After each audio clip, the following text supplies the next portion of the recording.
Good morning everyone. उम्मीद है आप सभी लोग घर में होंगे और मन लगा के पढ़ाई कर रहे होंगे।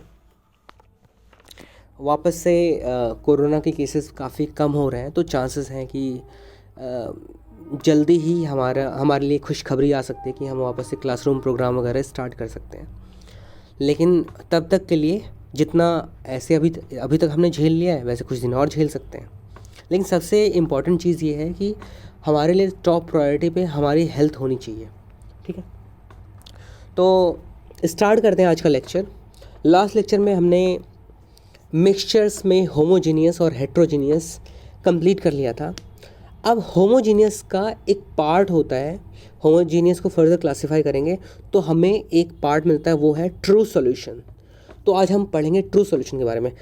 जो हमने होमोजीनियस सॉल्यूशन के बारे में पढ़ा था वो सारी चीज़ें हमें क्लियर हो गई थी कि होमोजीनियस सॉल्यूशंस में पार्टिकल्स क्लियरली विजिबल नहीं होते या विजिबल ही नहीं होते हैं। उसमें जो भी पार्टिकल्स होते हैं सारे यूनिफॉर्मली डिस्ट्रीब्यूटेड होते हैं। और भी बाकी जो चीज़ें थी, और एक तो फिल्ट्रेशन वाली बात कि फिल्ट्रेशन नहीं कर सकते उसको, फिल्टर करके सेपरेट नहीं कर सकते उनको। ठीक है, लाइट बीम जो है विजिबल नहीं होता है उसके थ्रू। ये कुछ पॉइंट्स, ये 4 पॉइंट्स थे और उसके बाद हमें उनका एग्जांपल्स तो हमें याद रखने थे।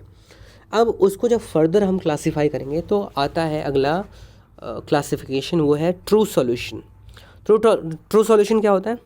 A true solution is a homogeneous mixture of 2 और मोर सबस्टेंसेस। ठीक है, तो 2 या 2 से ज़्यादा सबस्टेंसेस जो होते हैं उनका जब मिक्सचर बनेगा, ठीक है, वो किस तरह का मिक्सचर होना चाहिए? होमोजीनियस मिक्सचर होना चाहिए। तो इस तरह के मिक्सचर को हम क्या बोलते हैं? True solution. कह रहा है कि a solution has a solvent and solute as its components. तो अगर हम होमोजीनियस मिक्सचर के बारे में बात करें तो होमोजीनियस मिक्सचर में हम सिर्फ और सिर्फ देख रहे थे, ज़रूरी नहीं था कि एक कोई सॉल्यूट सॉल्वेंट वगैरह हो रहा था, उसमें दोनों इक्वल अमाउंट्स में भी हो सकते थे, एज लॉन्ग एज दोनों ही यूनिफॉर्मली जो है डिस्ट्रीब्यूटेड हैं। ठीक है, दोनों ही तरह के पार्टिकल्स। लेकिन सॉल्यूशन में क्या कह रहा है कि सॉल्यूशन में के 2 कंपोनेंट्स होने चाहिए। पहली बात तो ये कि एक सॉल्वेंट होना चाहिए, दूसरा होना चाहिए सॉल्यूट।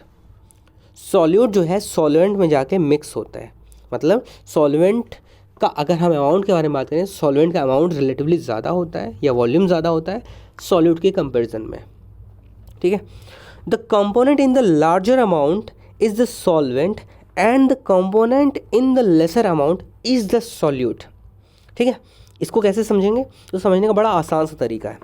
मेरे पास में मान लो एक बड़ा सा बर्तन है। ठीक है, इस बर्तन में पानी भरा हुआ है। ठीक है, मान लो इसमें वाटर है और मैंने इसमें एक गिलास अगर दूध मिलाने की कोशिश करी, ठीक है, मिल्क, तो इसमें मिल्क क्या हो जाएगा? सॉल्यूट हो जाएगा और वाटर क्या हो जाएगा? Solvent.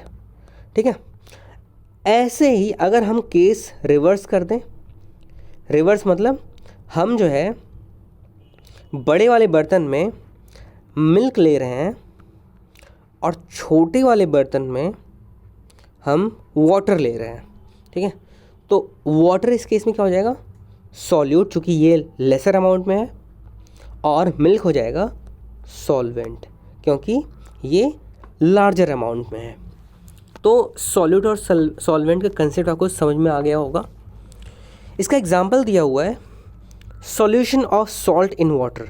Solution of salt in water, इसका क्या मतलब हुआ? इसका मतलब ये हुआ कि वाटर एज ए सॉल्वेंट काम कर रहा है, वाटर ज़्यादा क्वांटिटी में है या ज़्यादा वॉल्यूम में है, और सॉल्ट रिलेटिवली बहुत कम अमाउंट में है। In the same manner solution of sugar in water, iodine in water, iodine in water को ही टिंचर आयोडीन बोलते हैं।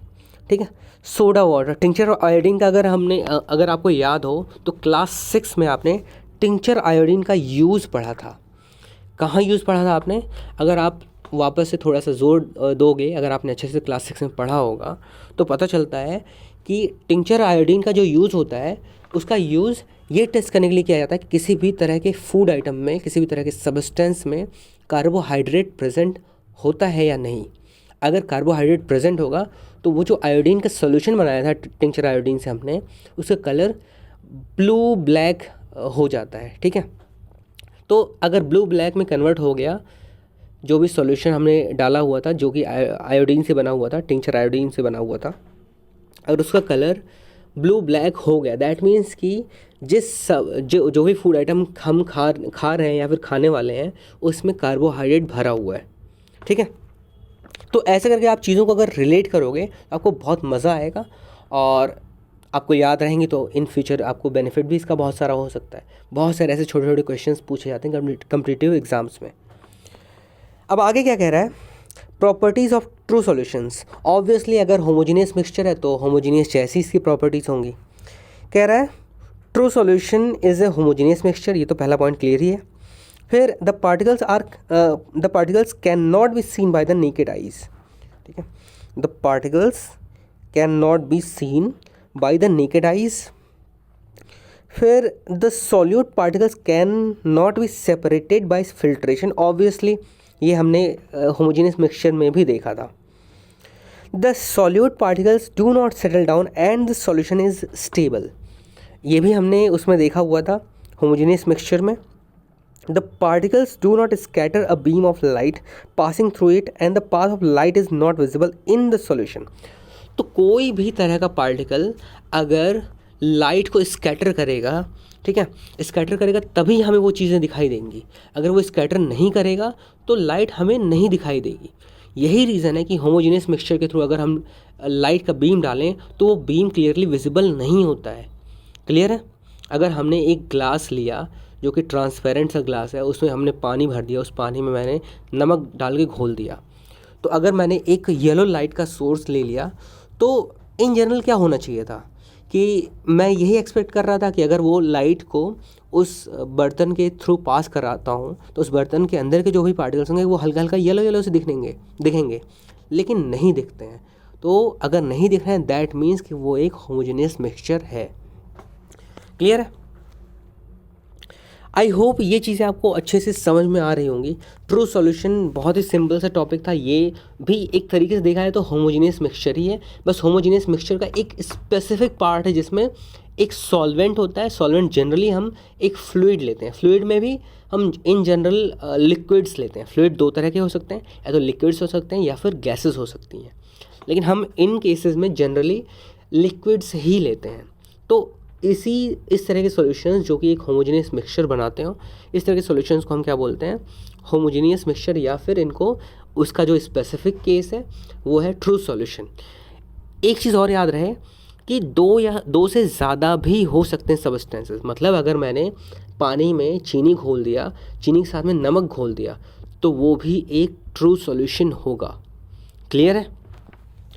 आई होप ये चीज़ें बड़ी सिंपल से आपको लग रही होंगी, बहुत ही सिंप्लीफाइड वे में आपको समझाया जा रहा है। और याद रखने का एक ही तरीका है कि आप रेगुलर बेसिस पे इनको रिवाइज़ करते रहो और नोट्स तो प्रॉपर बनते ही रहने चाहिए। ठीक है, तो आज इतना ही पे हम एंड करते हैं, बाकी नेक्स्ट लेक्चर में हम आगे कंटिन्यू कर लेंगे। तब तक के लिए थैंक यू।